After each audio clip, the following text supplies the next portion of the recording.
तो आज हमारा लेक्चर होगा रिफ्लेक्स और मसल स्ट्रेच रिफ्लेक्स। इसके कंपोनेंट देखेंगे और इसका मैकेनिज्म देखेंगे। तो रिफ्लेक्स बेसिकली क्या होता है उसके बारे में बात करते हैं।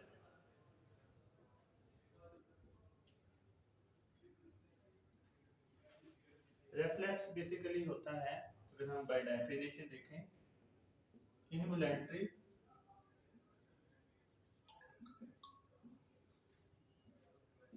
इमीडिएट और प्रोटेक्टिव रिस्पॉन्स। यानी दूसरे लफ्जों में हमारी बॉडी का ये एक इनवॉलेंटरी जो खुद ब खुद हो जाए, इमीडिएट फौरी हो, और उसके बाद प्रोटेक्टिव यानी बचाव के खातिर किया जाए।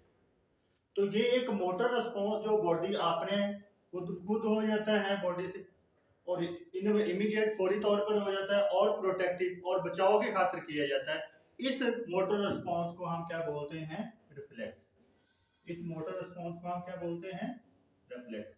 यानी ये बॉडी क्या करती है, एक अपने बचाव की खातिर इमीडिएट और इनवॉलेंटरी अनकॉन्शियस लेवल पे, यानी ब्रेन कॉर्टिकल लेवल को या कॉर्टेक्स तक इंफॉर्मेशन से पहले ही ये चीजें क्या होती हैं, इंटरप्रेट होती हैं, और कुछ स्पाइनल कॉर्ड लेवल पर या सब कॉर्टिकल बिलो लेवल पे ये इंटरप्रेट होती हैं, और वहां पे ये सारा मामला डील होता है। तो ये वाला रिस्पॉन्स इनवॉलेंटरी, इमीडिएट और प्रोटेक्टिव रिस्पॉन्स को हम रिफ्लेक्स बोलते हैं।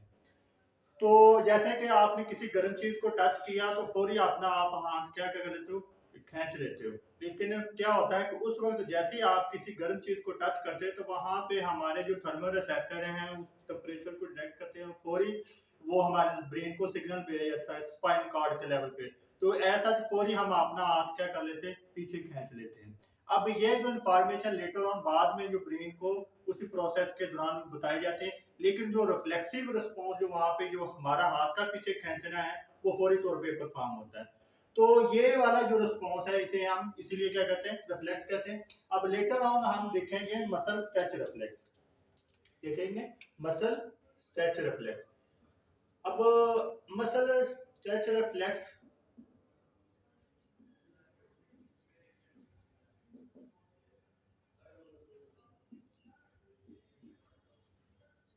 मसल स्ट्रेच रिफ्लेक्स बेसिकली क्या होता है कि मसल के अंदर जब स्लाइड और या सडन स्ट्रेच जब प्रोड्यूस होता है, सडन स्ट्रेच जब प्रोड्यूस होता है तो उस वक्त मसल फौरी तौर पे क्या करता है, कॉन्ट्रैक्ट करता है। तो मसल के अंदर सडन और स्लाइड स्ट्रेच के बाद जो पैदा होने वाला रिस्पॉन्स है वो हमारे मसल का क्या कहलाता है, मसल स्ट्रेच रिफ्लेक्स। अब ये क्या करता है, ये चेंज इन लेंथ, यानी मसल के अंदर चेंज इन लेंथ आने की वजह से क्या होता है, प्रोड्यूस होता है। यानी मसल की लेंथ क्या होती है, चेंज होती है, इन रिस्पॉन्स ये पैदा होता है।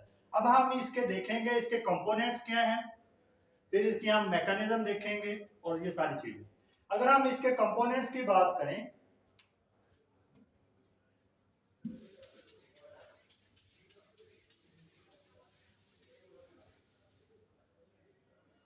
अगर कंपोनेंट्स की बात की जाए, कंपोनेंट्स ऑफ स्ट्रेच रिफ्लेक्स,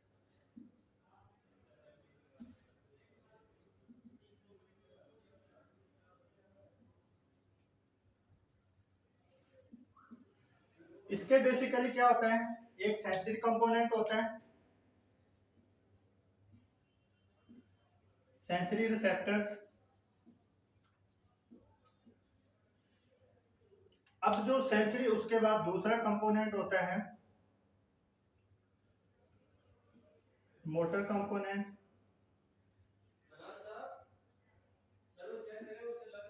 तीसरा कंपोनेंट होता है सेंसरी नर्व फाइबर्स। कौन से होते हैं वो देखेंगे।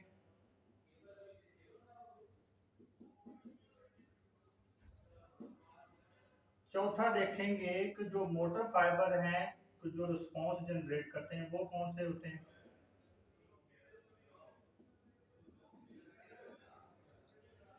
पांचवा देखेंगे इंटरप्रिटेशन साइट कौन सी है।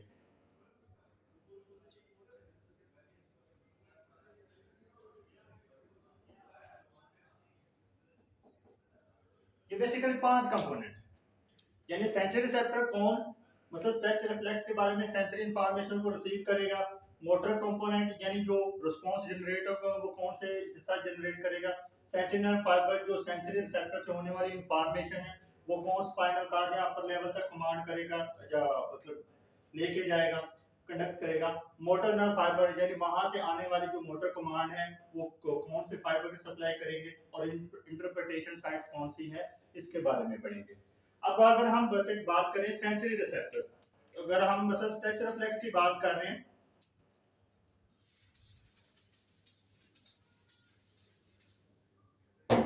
मसल स्ट्रेच रिफ्लेक्स की बात कर रहे हैं, तो यहाँ पे जो सेंसरी कंपोनेंट होगा या सेंसरी यूनिट होगा वो हमारे होंगे मसल स्पिंडल। क्या होंगे? Muscle spindle. तो मसल स्पिंडल बेसिकली क्या है, ये इंट्राफ्यूजल फाइबर्स हैं। क्या है? Intrafusal fibres. इसके फिर आगे दो टाइप्स हैं, nuclear back fibre, nuclear chain fibre. तो यानी ये बेसिकली जो मसल स्ट्रक्चर रिफ्लेक्स के अंदर जो सेंसरी रिसेप्टर है वो कौन से मसल स्पिंडल्स, और वो क्या है इंट्राफ्यूजल फाइबर। उनके फर्दर दो टाइप्स मैं आपको बता चुका हूँ कि वो न्यूक्लियर बैक फाइबर और न्यूक्लियर चेन फाइबर। अब यहाँ पे जो मसल स्ट्रक्चर रिफ्लेक्स के अंदर जो मोटर कंपोनेंट होगा वो उसमें एक्स्ट्राफ्यूजल फाइबर के साथ साथ एक्स्ट्राफ्यूजल फाइबर्स के साथ साथ इंट्राफ्यूजल फाइबर को एक्टिवेशन के थ्रू वो भी इन्वॉल्व होंगे। इंट्राफ्यूजल फाइबर, जैसा कि हम जानते हैं कि इंट्राफ्यूजल फाइबर्स दो तरह से काम करता है, बेसिक मसल टोन और साथ में रिसेप्टर। बेसिक मसल टोन उसके जो रिसेप्टर साइड के जो पेरिफेरल पोर्शन है वो बेसिक मसल टोन मेंटेन करता है, और इसकी डिस्क्रिप्शन में इससे प्रीवियस लेक्चर में बयान कर चुका हूं। तो उसका सेंट्रल पोर्शन जो है एज ए रिसेप्टर काम करता है। तो मोटर कंपोनेंट यहाँ में एक्स्ट्राफ्यूजल फाइबर कॉन्ट्रैक्ट करेंगे, साथ में इंट्राफ्यूजल फाइबर भी वहां पे क्या करते हैं, को-एक्टिवेशन की वजह से कॉन्ट्रैक्ट करते हैं। दूसरा यहाँ पे सेंसरी नर्व फाइबर जो यहाँ से सिग्नल्स को ट्रांसमिट करेंगे सेंट्रल साइड की तरफ। सेंट्रल साइड की तरफ जो सेंसरी फाइबर हैं वो दो तरह के,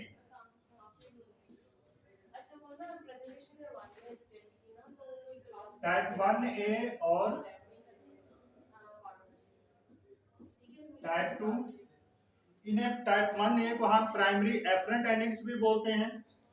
टाइप 1A को हम प्राइमरी एफरेंट एंडिंग बोलते हैं, और टाइप 2 को हम क्या बोलते हैं, सेकेंडरी एफरेंट एंडिंग। और जो प्राइमरी एफरेंट एंडिंग है इन्हें हम एनिलोस्पाइरल एंडिंग्स भी कहते हैं।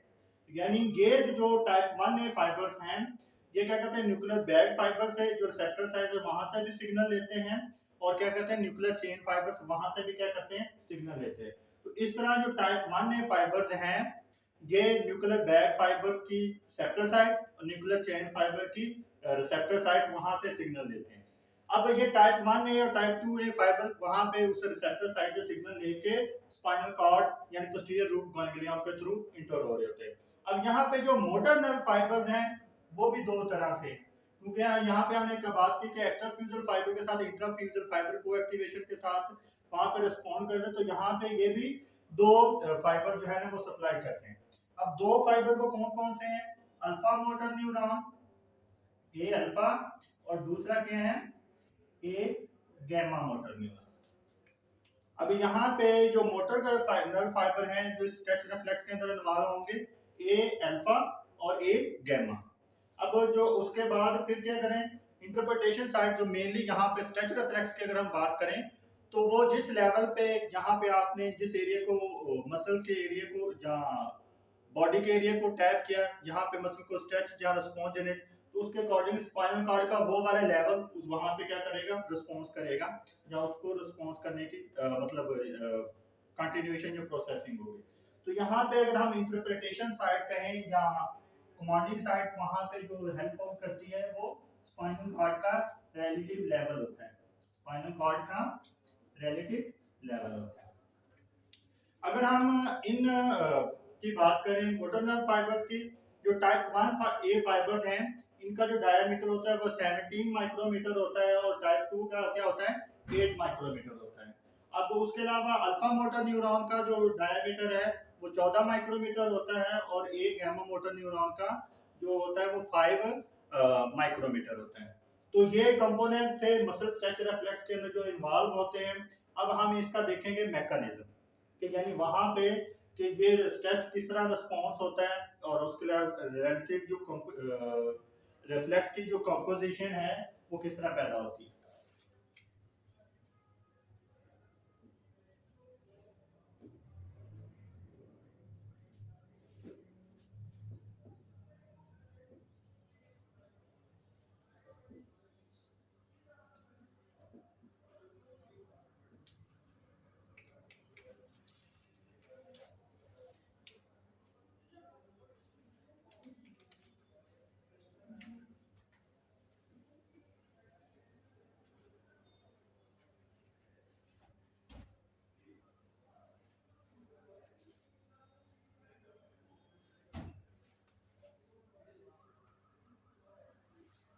ये मेन मसल बैली जो वहां पे सप्लाई करती है।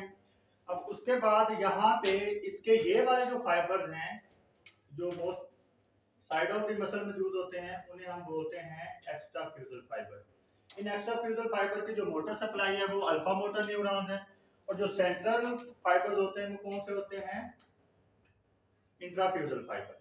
अब इन इंट्राफ्यूजल फाइबर की जो मोटर सप्लाई है वो गामा मोटर न्यूरॉन्स हैं। अब यहाँ पे ये एक्स्ट्रा फ्यूजल और ये क्या है इंट्राफ्यूजल फाइबर। अब यहाँ पे जो इंट्राफ्यूजल फाइबर हैं ये एज ए रिसेप्टर काम करते हैं, एज ए रिसेप्टर भी काम करते हैं और साथ में जो पैदा होने वाला थोड़ा मोटर रिस्पॉन्स को एक्टिवेशन में उसमें कॉन्ट्रैक्ट भी करते हैं। तो यहाँ पे अब हम देखें कि यहाँ से सिग्नल कैसे स्पाइनल कॉर्ड के लेवल पे जाता है और उसके बाद वहाँ पे होने वाली जो मोटर एक्टिविटी है या रिफ्लेक्स है वो किस तरह जनरेट होता है। अब यहाँ पे हम ड्रा करते हैं नर्व फाइबर जो यानी ये सारे वो नर्व फाइबर हैं जो क्या करते हैं सेंसरी टाइप 1 है टाइप 2 है, दोनों फाइबर हैं जो यहाँ से कंडक्ट होते हैं स्पाइनल कॉर्ड के लेवल पे। अब यहाँ पे हम स्पाइनल कॉर्ड देख लें।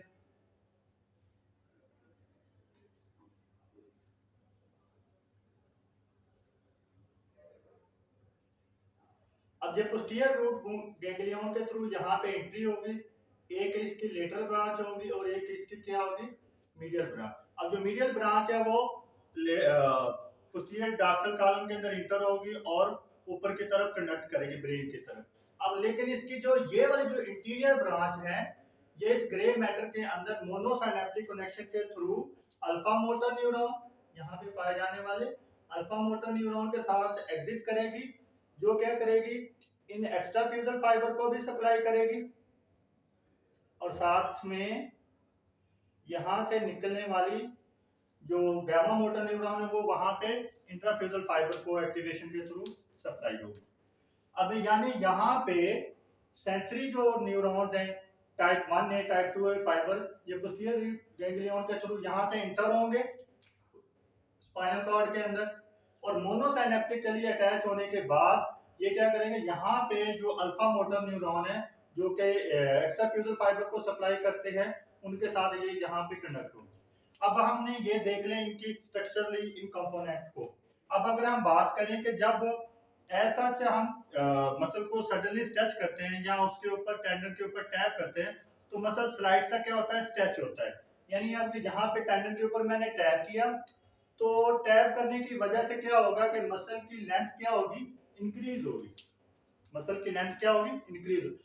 इस इंक्रीज लेंथ होने की वजह से क्या होगा कि यहाँ पे इंट्राफ्यूजल फाइबर उस चेंज को डिटेक्ट करेंगे, उस चेंज को क्या करेंगे डिटेक्ट करेंगे। डिटेक्ट करने के बाद यहाँ पे टाइप 1 है टाइप 2 फाइबर जो यहाँ पे पोस्टीरियर रूट गैंग्लियन तक उस कंडक्शन को भेज देंगे। उसके बाद यहाँ से अल्फा मोटर न्यूरॉन जो है वो एक्स्ट्रा फ्यूजल फाइबर को जो सप्लाई करते हैं उसको प्रोटेक्टिव मैकेनिज्म के तौर पर फौरी तौर पर क्या किया जाएगा यहाँ से मोटर कमांड जारी की जाए जो इन एक्स्ट्रा फ्यूजल फाइबर को कॉन्ट्रैक्ट करने को बोलेगी यानी कॉन्ट्रैक्ट किया जाएगा। तो उसके रिस्पॉन्स में क्या होगा कि जब आप यहाँ पे टैप करते हैं तो मसल क्या करता है, फौरी कॉन्ट्रैक्ट करता है। यानी यहाँ पे आप स्टिमुलस अप्लाई करते हो, स्टिमुलस के अपोजिटली वहां पे रिस्पॉन्स क्या होता है, जनरेट होता है। जैसे कि आपने क्या कर टेंडन के ऊपर टैप किया, टैप करने की वजह से क्या हुआ, मसल की लेंथ इंक्रीज हुई, स्ट्रेच हुआ मसल, मसल की वो जो स्ट्रेचिंग या लेंथनिंग है वो डिटेक्टेड हुई। यहाँ से पोस्टीरियर रूट गैंग्लियन, वहां से फिर क्या हुआ, alpha motor neuron extrafusal fiber को भी क्या करेंगे, सप्लाई करने के बाद वो इनको क्या करेंगे, एक्टिवेट करेंगे, जिसकी वजह से ये एक्स्ट्रा फ्यूजल फाइबर क्या करेंगे, कॉन्ट्रैक्ट, और कॉन्ट्रैक्शन के नतीजे में मसल क्या करेगा, सिकुड़ेगा। यानी जो आप स्टिमुलस आपने अप्लाई किया उसके अपोजिटली जो क्या होता है, रिस्पॉन्स जनरेट होता है। तो इसी तरह आप जो टेंडन रिफ्लेक्स या जो क्या करते हो मसल के अंदर बैली के ऊपर टैप करके जो रिफ्लेक्स चेक करते हैं, वो बेसिकली उस एरिया की जो मतलब नॉर्मेलिटी को चेक किया जाता है कि क्या जो हायर सेंटर है सेलिटेटरी एरिया में उसको एग्जैजरेशन कर रहे हैं या उसको नॉर्मली कंडक्ट कर रहे हैं। अगर तो रिफ्लेक्स एग्जैजरेटेड हो तो इसका मतलब है अपर मोटर न्यूरॉन का नहीं है, अगर मतलब कम है हाइपोरेफ्लेक्सेस है तो इसका मतलब है लोअर मोटर न्यूरॉन या कोई दूसरा प्रॉब्लम है। तो इस लिहाज से हम इन जो रिफ्लेक्सेस हैं वो क्या करते हैं, नर्वस सिस्टम की जो नॉर्मेलिटी को चेक आउट करने में एक कंपोनेंट है जो हम असेसमेंट में यूज करते हैं। तो मैकेनिज्म ऑफ स्ट्रेच रिफ्लेक्स का को हम दोबारा रिवाइज करते हैं कि यहाँ पे इंट्राफ्यूजल फाइबर जो कि स्लाइड सडन स्ट्रेच के रिस्पॉन्स में क्या होते हैं, स्ट्रेच होते हैं। यहाँ से सिग्नल टाइप 1 या टाइप 2 एक फाइबर के थ्रू स्पाइनल कॉर्ड को भेजा जाएगा। स्पाइनल कॉर्ड से वहां से अल्फा मोटर न्यूरॉन क्या करेंगे, इन एक्स्ट्राफ्यूजल को फाइबर को क्या करेंगे, सप्लाई करेंगे, जिसके नतीजे में वो क्या करेंगे, मसल एकदम कॉन्ट्रैक्ट होगा। तो यानी आपका अप्लाइड स्टिमुलस के अपोजिटली रिस्पॉन्स वहां पे जनरेट होगा, वो रिस्पॉन्स क्या होगा, कॉन्ट्रैक्शन होगा। तो ये नॉर्मेलिटी ऑफ जो स्पाइनल कॉर्ड का जिस लेवल का इशू है उसको चेक आउट करने के लिए हम क्या करते हैं, इसको यूज करते हैं।